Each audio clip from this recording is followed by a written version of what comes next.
Welcome back for another episode. Today we're on episode 9, where we're going to discuss a very important topic if you're in a group setting on a live stage. Today's topic is going to be about know your vocal position and why it is crucial to know which position you hold when you go up on stage. Because if you do not operate in order, knowing the position that you've been given, things can go south very quick. So today we're going to dive into this topic of group performances and knowing your vocal position. So whether you are a first voice, second voice, third voice, or even backup singers, you need to know the position you hold and the responsibilities of that position. So I had a question brought to me, and that's actually what raised this whole topic today that we're going to discuss. Someone came to me and said, I don't understand, why is it that sound is constantly changing even though settings are not changing? You have everything set, you have all your template of perfect sound. We come on a Saturday and we do practice and everything is sounding great. But as soon as we come on Sunday to do a performance, then suddenly the sound is different. What's going on? Are you adjusting things as a sound engineer? And I say, I didn't adjust anything. It's still the same settings. Come and check. It's still the same as what it was yesterday. So then they said, well, why does it sound different? And I said, well, there could be actually a very important reason that is causing this. And I've actually noticed what has happened. And it's good that you brought this to me. So I'm going to make a video and share these issues that sound engineers face on a regular basis, and where it just can baffle them to not figure out, why am I creating this sound setting? Is it the environment? Is it the weather? Is it, people actually believe that the weather or the cold air or maybe sometimes the warmer weather could change how sound is in the room. No, I don't believe those reasons. I believe handling is one of the biggest reasons on why sound changes. So today we're going to talk about this, and I'm going to share a very important insight that's going to solve a lot of these problems that sound engineers face when they create a perfect template. They come in, they establish a great sound, and then suddenly next day or future days, sound is just chaos. So one of the reasons is, and this is what I responded, let me pull up my message to this person that asked this question. And it's great that they asked this question, because that's why this video is being produced today.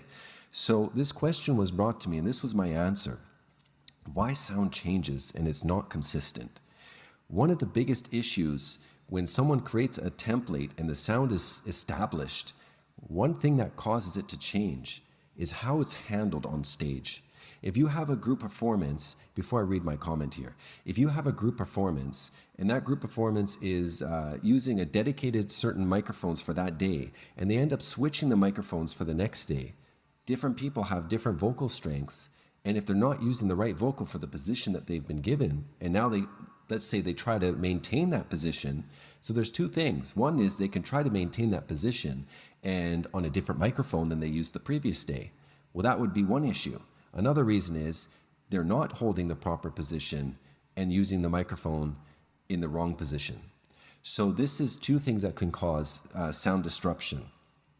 So let me get into my comment here. And I said, if you have someone positioned as a backup singer, but yet mentally they might be refusing to take that position and continue as a lead vocalist while they're performing as a backup, then you will get these issues of sound, and it will cause problems.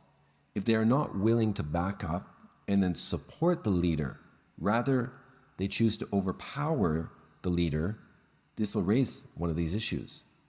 And if they want to lead, then they should wait until they are requested to lead, rather than leading every time they come up on stage.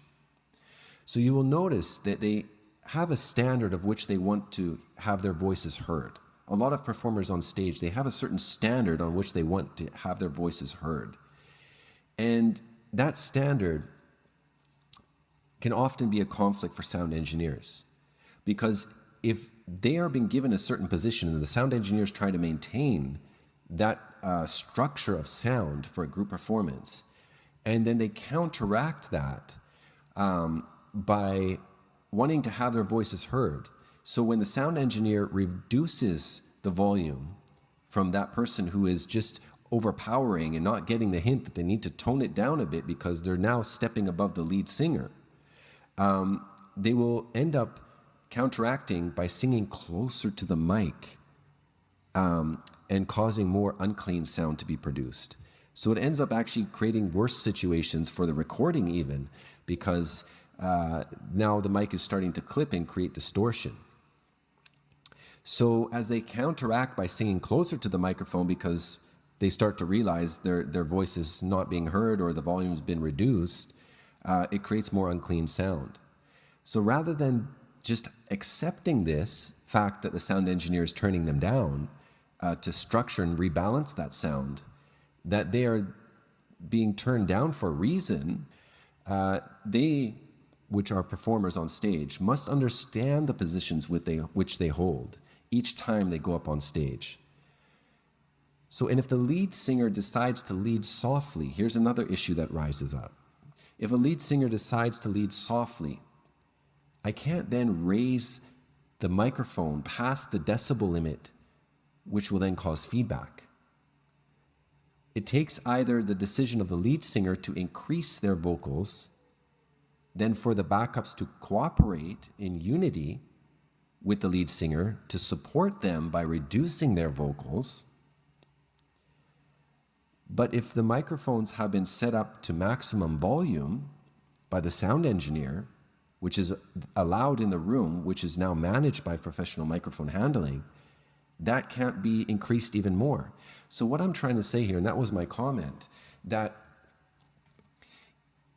if the sound engineer has already maxed out the allocatable volume decibel for each of the microphones to be at their maximum in the room, that they will not cause feedback, then it's now up to the performers on stage to then handle the microphone accordingly so that it is meeting those expectations. So I can't have a lead singer who's singing very softly and quietly. Meanwhile, the backup singers are just expressing themselves like they're on a magnaphone, and now trying to increase the lead singer because the backups are not reducing to be supporting the lead singer. That's not a sound control issue.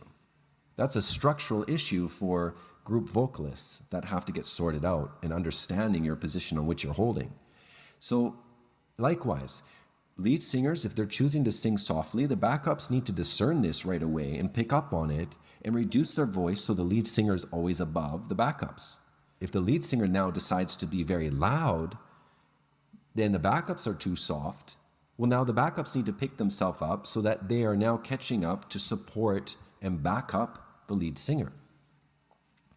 So these are logistics on the stage that need to be managed by the vocalists on the stage. We are called to serve others, not to be served by others. The greatest among you, your leaders, will be your servant. Leaders should never think others are here to serve me. Because if the settings on the mixer are already set to maximum, if the lead microphone is already set to maximum, and sound engineers can always bring the volume down, but they can only go up so far. But there's no limit to how far you can go down. And performers need to understand that on stage. So if the lead singer is maximum and the backups are too loud, what the sound engineer can do is bring the backups down so the lead singer can be heard. And if the lead singer is too loud and the backups can't be heard, well, the sound engineer can bring down the lead singer so the backups can then be balanced with the lead singer. But to increase the backups to catch up to the lead singer, that's not really possible if the backup's microphone are already set to their maximum before feedback. So these kind of issues will be a common issue for sound engineers because they try to give enough headroom for the microphones to be loud as possible without giving feedback. And just because the microphone is turned up to loud, it doesn't mean that the singer can just start shouting into the microphone. They have to understand that the microphone has given enough allocation of decibel so now they can handle their microphone accordingly without having to bring down the volume or bring up the volume. If you want your vocals reduced, sing a little bit further away from the mic or drop your volume down a bit. And if you want your vocals increased, sing a little bit closer to the mic within acceptable distance. You shouldn't be too close that it starts clipping, but you can be super close if you're talking quietly. So you need to understand that the more sound pressure decibel that's coming out of you into the microphone, the further away you have to go from the mic.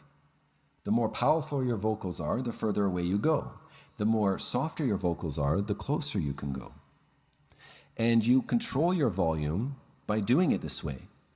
And if you notice, as a lead singer, the backups are not catching up to you, then you can reduce your vocals. But if you don't want to reduce your vocals and there's a reason you want to sing very loud at this point of time, then the backups have to then understand that and support by bringing themselves up. And if your vocals are too powerful because you have such an amazing voice, then it's the sound engineer's responsibility to then bring down the lead singer so the backups can be heard with the lead singer. So that is what happens, and sound engineers are working very hard to solve these issues of not having to bring down or suppress lead singers so backups can be heard on those highly sensitive omnidirectional microphones which have so much feedback issues. So one of the things that they've worked on is creating in-ear monitoring so that you can remove the projected audio in the room, the stage speakers, so that there is more headroom for decibel to be added. So microphones can then increase their volume before feedback. So these are one of the things I wanted to share is understanding your position. Now, if a lead singer is singing softly, and let's say a lead singer is now today being requested to be a backup singer, and the person who generally leads singing is now in a backup position, but yet they're in a backup performing like a lead singer. Well, they are causing now issues because they're trying to overpower, probably unintentionally, but they are basically overpowering the lead singer because they're performing as a lead singer while being a backup. And they have to understand that being a backup, you have to perform differently than when you are being a lead singer.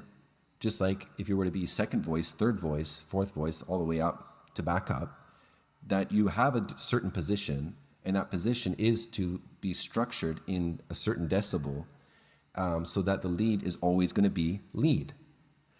So if you got performers on stage who are not understanding this, and they just sing the same way they sing anytime they come up on stage, regardless of which microphone they use or wherever they're standing or whichever position they're given, there's no order because they just act or perform the same no matter which mic, no matter which position, and it's just like they're singing the same way every time they go up. And that will cause these issues.